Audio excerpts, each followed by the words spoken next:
Vamos imaginar uma coisa, um país inteiro que leva o seu próprio rei a julgamento, e não só o julga, como o executa em público, à vista de todos. Parece algo saído de um filme, não é? Pois bem, aconteceu mesmo, e é essa história incrível que vamos explorar hoje. Fica a grande questão no ar, como é que se chega a este ponto? Como é que um rei, que era visto por muitos como o escolhido de Deus, acaba no banco dos réus a lutar pela própria vida? É o que vamos descobrir nesta história de poder, ideias novas e uma guerra que virou a Inglaterra de cabeça para baixo. Para se perceber bem esta história, é preciso ver a sequência de eventos. Tudo arranca com uma guerra civil em 1642. Uns anos depois, o rei é capturado e em 1649 tudo se precipita. O julgamento e, logo a seguir, a execução. Foi uma escalada de tensão muito rápida. Ora, na raiz de todo este conflito estava uma questão muito simples. Quem manda? De um lado, tínhamos o rei Carlos I, convencido de que o poder era todo dele. Do outro, o Parlamento, que representava as pessoas e exigia ter uma palavra a dizer. E aqui vemos bem o choque de duas visões do mundo, completamente opostas. O rei Carlos dizia: "Eu governo porque Deus quer, a minha autoridade é absoluta." Mas o Parlamento respondia: "Calma lá, nós fomos eleitos pelo povo e as leis e os impostos têm de passar por nós. O poder real precisa ter limites." Esta ideia do rei era conhecida como o direito divino dos reis. O que é que isto significava, na prática? Significava que o monarca acreditava ter sido escolhido diretamente por Deus e, por isso, não tinha de prestar contas a ninguém na terra, só mesmo a Deus. Era quase como ter um passe livre para governar sem ter de ouvir o Parlamento ou os tribunais. Claro que com posições tão diferentes, a conversa acabou por dar lugar à guerra. E aí, o Parlamento percebeu que precisava de mais do que bons argumentos para vencer. Precisava de uma força militar a sério. O que eles criaram a seguir foi revolucionário. E aqui está ele, o New Model Army. Este exército mudou completamente as regras do jogo. Era uma força profissional, com treino a sério, as promoções eram baseadas no mérito, não interessava se eras de uma família nobre, se eras bom, subias na carreira. Para além disso, tinha uma disciplina de ferro e equipamentos modernos. Foi esta máquina de guerra que começou a dar as vitórias decisivas ao Parlamento. Com o rei finalmente capturado, o Parlamento toma uma decisão que vai abalar a Europa inteira: levar o seu próprio rei a julgamento. Isto era algo que nunca, mas nunca tinha acontecido antes. Dá para imaginar o quão radical e chocante esta ideia era naquela altura.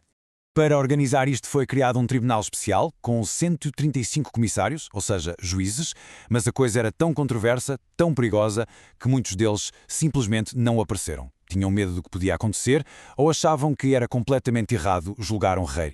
Havia aqui um enorme problema legal. O crime de alta traição significava tradicionalmente trair o rei. Mas como é que se podia acusar o próprio rei de se trair a si mesmo? O tribunal arranjou uma solução genial e muito polémica. Eles deram a volta à definição.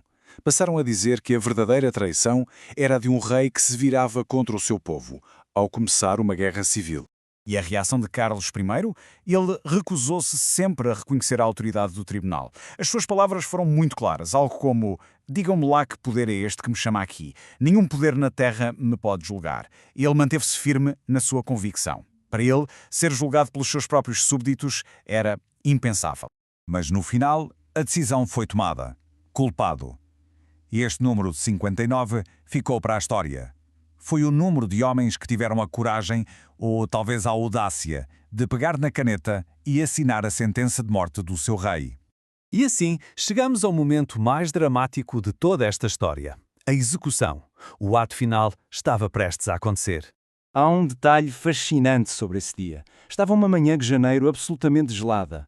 Carlos pediu para vestir uma segunda camisa. Mas não era para se proteger do frio. Era para que a multidão não o visse a tremer e pensasse que era por medo.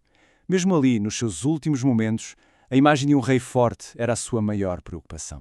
O procedimento foi metódico. Primeiro, a caminhada até ao cadafalso, que estava coberto com um pano preto. Depois, Carlos fez um último discurso, mas estava tanta gente que quase ninguém conseguiu ouvir.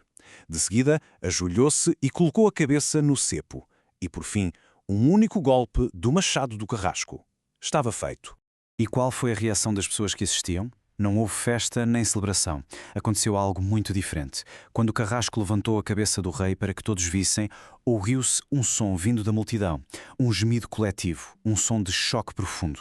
As pessoas tinham acabado de testemunhar o impensável.